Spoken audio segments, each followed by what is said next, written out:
You're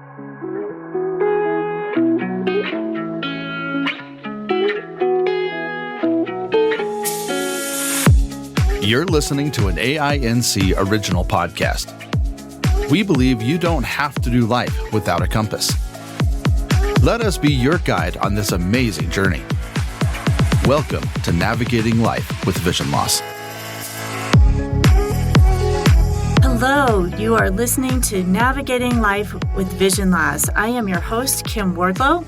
This podcast is brought to you by the Audio Information Network of Colorado. Today, we will be talking with our own listener services coordinator, Matt Kissane. And this month in August, we are talking about recreation and leisure.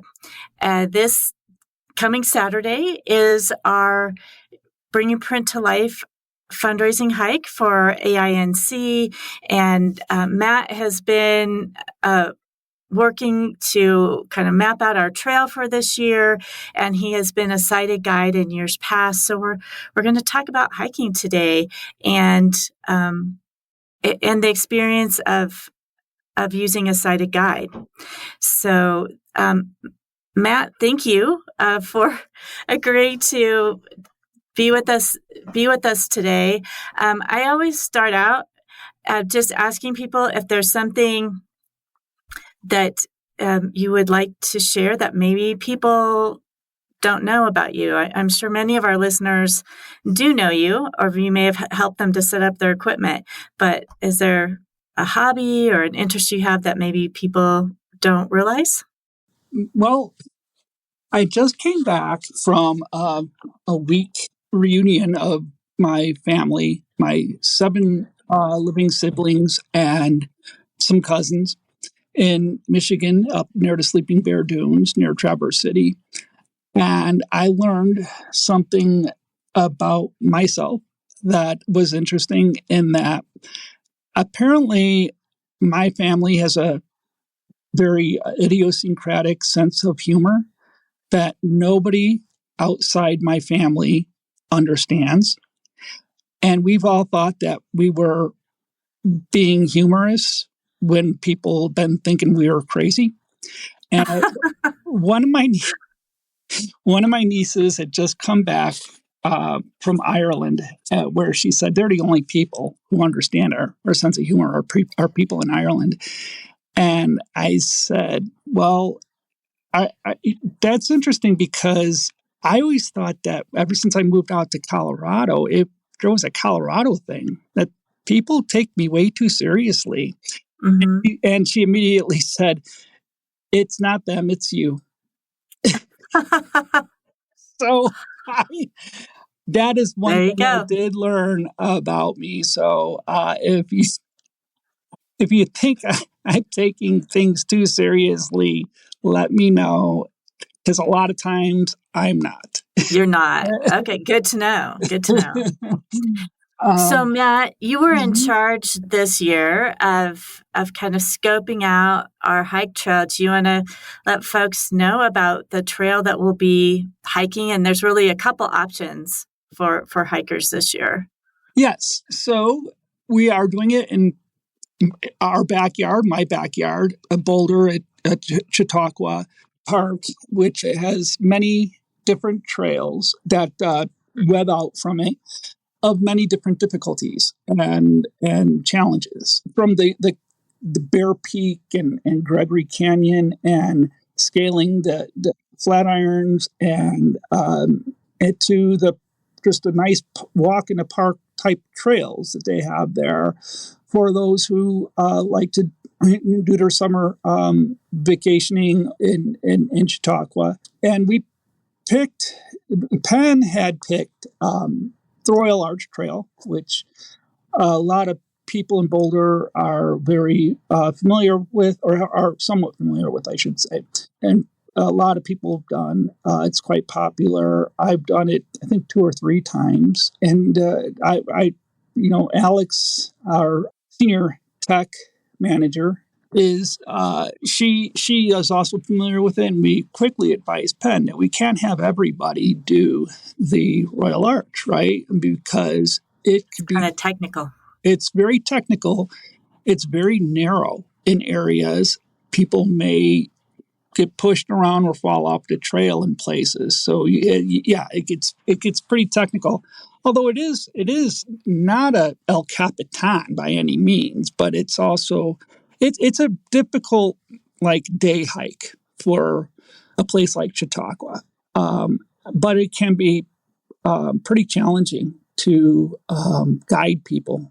I looked at a few of the Chautauqua trails that lead up to the Royal Arch Trail, and I came to really find this kind of horseshoe loop appealing, where people who don't want to do the really challenging hike can still get 2 to 2.5 miles in a nice hike, which with some elevation gain, some diversity in terrain, and do that hike as well. And I think the important thing that we have to keep in mind is that many of our people who are signing up for this hike are people who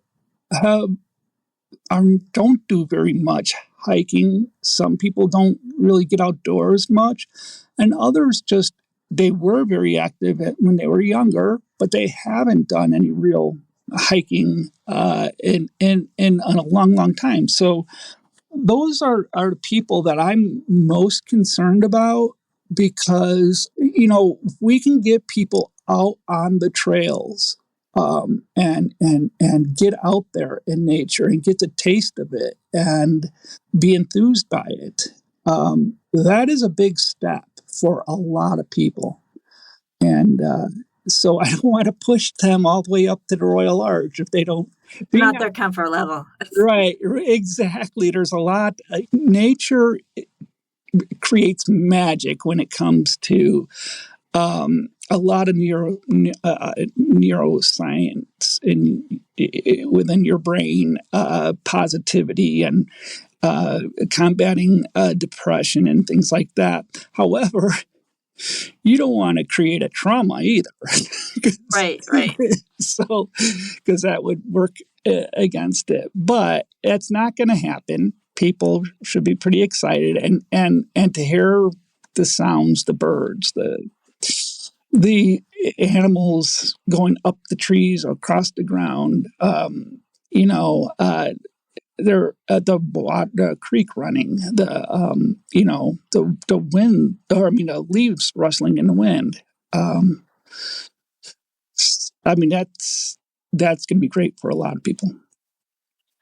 So Matt, some folks might be concerned about how they're guided, because it is a little bit different. Even if a person is used to maybe grabbing somebody's elbow, in a store, or having a sighted guide in certain situations.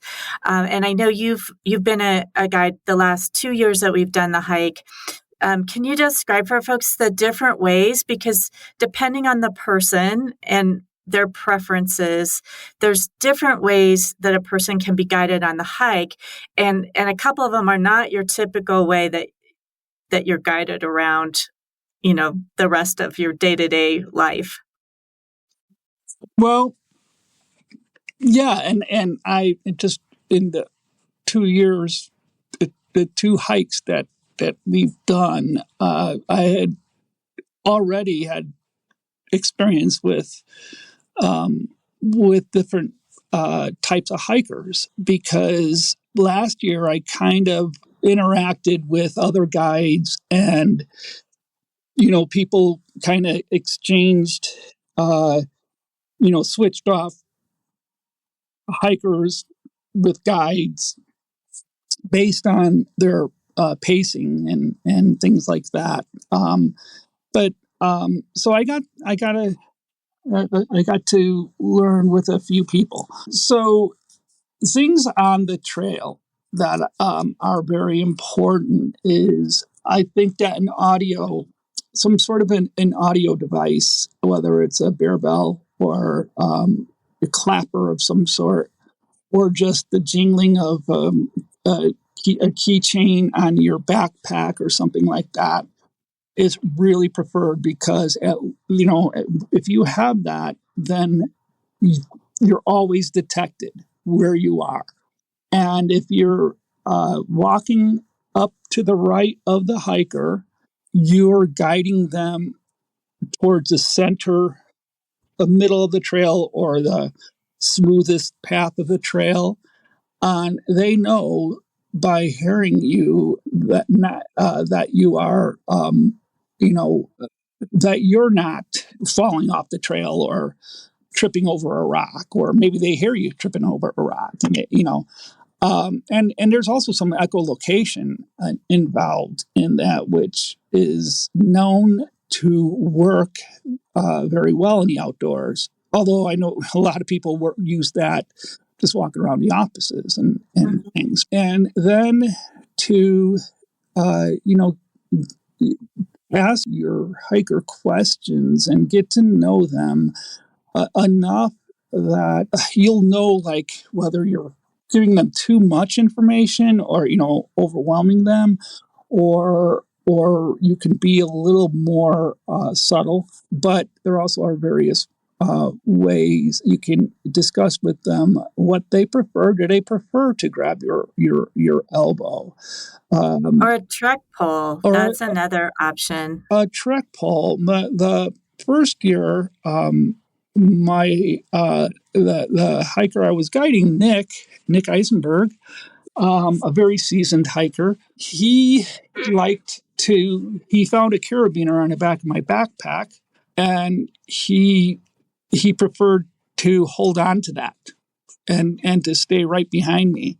And some people will take a trek pole and the guide will put it on, their hips so it sticks behind them. And then the hiker would be able to hold on to the trek pole and be able to tell if the person is turning and things like that as well. So there's definitely different ways. And I know folks, like Evan and others who've done some hiking, they have their canes and they just want to hear that bear bell and follow and go. But other people like to be a little bit more, have a little bit more tactile connection. So so there's different ways, and it's just letting your guide know what you prefer. Yeah, I mean, they can hold on to your trekking pole, or they could just follow with their own trekking poles. And just recently, I was out in the trail with Evan, where he just had his white cane with him, and I used my trekking poles to audibly tap on tree roots, rocks. I found the big water dug ditches that were created by the excessive water runoff that we had in this spring. I would, stick my pole into it and kind of like, tap the bottom and the sides of them to show him, to bring him over and show him how deep those grooves are. I wanted, to, make sure that he knew, because some of those grooves would be an ankle breaker if somebody stepped into it with some momentum. And so I used a lot of audible cues for him. And letting him know, like, when there's rocks, and kind of referencing the size of the rocks. Yes. So I didn't use a lot of the lexicon that Penn uses, like baby heads or things like that. I would just kind of explain to him, coming up, you have two grounded boulders that are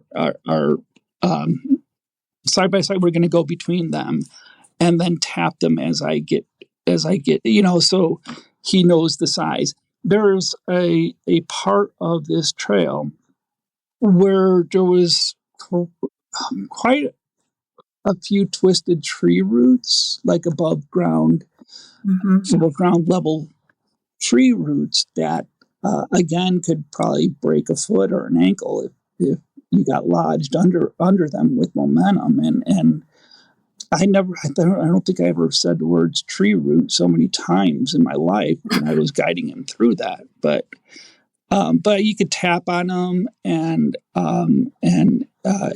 let them know, and of course keep. If you're a person who oftentimes mirrors directions and aren't used to talking about left and right, you can get turned around. Get that straightened out, because you want to let them know on the right there's going to be this hazard. On the left we're going to move to the left, or we're going to move to the right. I oftentimes have to stop and think about that, but as long as we're both going in the same direction, I'm spot on about that, because it's when I turn around and look at them, and that's when you get kind of confused. But I've always been a person who likes clarity in directions, so this type of guiding comes kind of naturally to me. So if we have folks listening, I know in past years, we've had a whole variety of ages, and our group is a combination of individuals without vision or low vision and those who are sighted. But we've had a whole range of ages within the folks participating that have low vision or are blind. And I just want to kind of encourage people. We've had individuals that have never hiked before, and they thought, well, that they would try it. We do provide sighted guides. We have volunteers that we train and provide sighted guides, and other folks, they have friends, family members who often guide them in different situations where that's needed, and those folks provide that. But I know, Matt, you mentioned that you hiked with Nick, who's one of our older listeners. Certainly Evan and Ellie White has hiked with us as well, who are younger. But I just wanted to encourage folks to not feel like, well, I'm too old to do this, or I wasn't really a hiker before, so now I'm not sure if that's something I should do now that I've lost some vision. So I don't know, Matt, just from the folks that you've hiked with, if you want to speak to that, or just provide some encouragement for folks that want to get out there and hike, whether it's our hike, we'd love to have you join us this weekend, or if they're just looking to get out into nature in an area closer to their homes. Yeah. Oh, for sure. A lot of people are apprehensive about going into the outdoors for many reasons, and a lot of folks in a greater urban area of Denver and other towns, other cities, are reluctant to spend much time outside their homes. And all I have to say is that we are going to take very good care of you, and we will show you how invigorating it could be, both as the whole nature effect on you, and also how easy it is to just put one foot in front of another and get out there and hike. You don't have to. Hiking does not necessarily mean you carry ropes and jumping pads with you to do it. Hiking is going around up and down a local trail for a couple of miles, and may not have elevation gain at all. And getting out there, and if you have any apprehensions about everything from ticks to mountain lions to weather related hazards and fire or whatever, that happens on rare occasions. But if you are doing your hiking in the right places, following the rules, and and using the accessible trails, there will definitely be people out there who can help you, aid you, protect you, and the odds of you catching diseases or especially getting attacked by an animal, are very, very low. So, just keep that in mind and do it and enjoy it while you're out there. Put all your senses into it.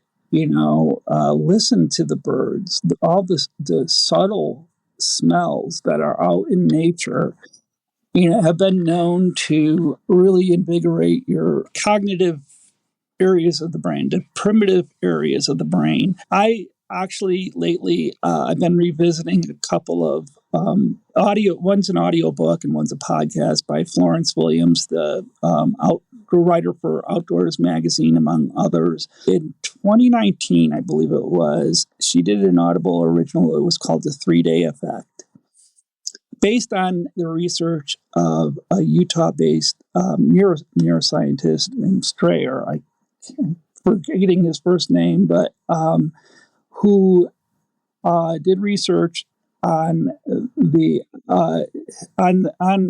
hypothesis that if you get out into nature for at least 3 days in a row, it will have a huge effect on you. And in this podcast, they take Sprayer himself, gets a huge group of veterans who have cognitive issues such as PTSD and depression, and took them on a big rafting trip down the Green River in Utah. And the bonding experience was just incredible. And people who relied so much on trust for such their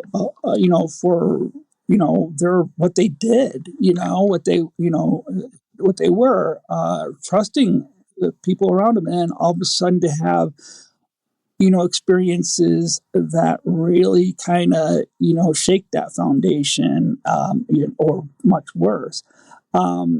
And to the fact that you got company mate and others who knew each other from service, others were complete strangers, bond really on the idea of trusting each other with their lives on the river. And then there was, in the 3-Day Effect podcast, Florence Williams takes out a group of women from Atlanta who were victims of sex trafficking and took them out to the Indian Peaks Wilderness up here west of Boulder. And now in this case, these were people who were not used to going out into nature. They were urban people from not just Atlanta, but there's the other urban areas out east, and just the fact that their experience in nature just changed them. But anyhow, he has done a lot of this neurological research on how getting out into nature really affects your mind. And if you could just do it every, seasonally, like if every, when spring comes around, get out and go for a hike, and maybe once a week, maybe once a month, or definitely if you can, go out camping for a few days. So, I think people will really enjoy it. And we always have fun on these hikes, too. I mean, I've learned a little bit about mushroom foraging, and that I never knew. And it's quite the bonding experience, I think. But yeah, I would agree. And just for people's information, also, I know, Matt, you brought to the office a guide locally here in Boulder for the mountain trails and open spaces that gives information on accessibility of those trails. So that's something to check out for too, whether you're here in the Boulder area. For sure, there is a guide that can help you know what trails, what accessibility there is on different trails. But that there may be the same type of information in your area if you're outside of the Boulder area. And getting it out in nature is always great. Yeah, Tover Downham is the ranger you're referring to, the Boulder Open Space and Mountain Parks ranger. He is in a wheelchair, and he is their accessibility guide. And he's put out a PDF guide and now a printed guide that you can pick up in open space and mountain parks offices and kiosks about describing the accessible trails throughout Boulder. I think he goes a little bit beyond Boulder in some of his advisory positions, but I know Jefferson County is very active in with Braille trails and accessible trails, and throughout Colorado, it's the thing in Colorado. That trails are whether it's full out camping, state parks, the two national parks, or I guess there's like 3 national parks in Colorado, and just the open space trails. It's a huge thing in Colorado, and so a lot of areas, a lot of jurisdictions in the state have really stepped up with making trails accessible to all. And so many groups like such as No Barriers USA. One thing about last year's hike that took place in Estes Park that we did in conjunction with No Barriers USA, there was so many groups that are specifically our organizations specifically designed to get people with disabilities out on the trails and climbing mountains and things like that. Yeah, and I think for those of us, I know folks may be listening to this that are outside of Colorado, but for those of us, not just in Colorado, but in the parts of Colorado near to the mountains, but even some of the grassland open spaces and things, just to encourage folks to get out and enjoy nature and all the health benefits of it, both physically and mentally and emotionally. As I said, you're welcome to join us this coming Saturday, August 12th, on the hike that we're hosting here outside of Chautauqua. You can find out more about that and register on our website, which is AINcolorado.org. You can also always call our offices if you have questions, 303-786-7777. But we would love to have you. It's a great way if you haven't done a lot of hiking, or maybe you did before losing vision and now you're a little nervous about getting back out there. It's a great group to join and get out into nature with all of us, and there's lots of support. So I hope some of you will join us. And Matt, thank you so much for being with us today and just sharing some of the experiences that you've had in the past as a sighted guide, as well as giving us a preview of our trail. I know we have folks signed up to do both. We have a lot of folks that are going to do the Bluebell Trail, a little bit easier one, but we do have some folks that are up for that challenge and are going to go up to the Royal Arch. So all levels are welcome. So thanks for joining us today. And we hope that, as always, this information is helping you to navigate your life with vision loss.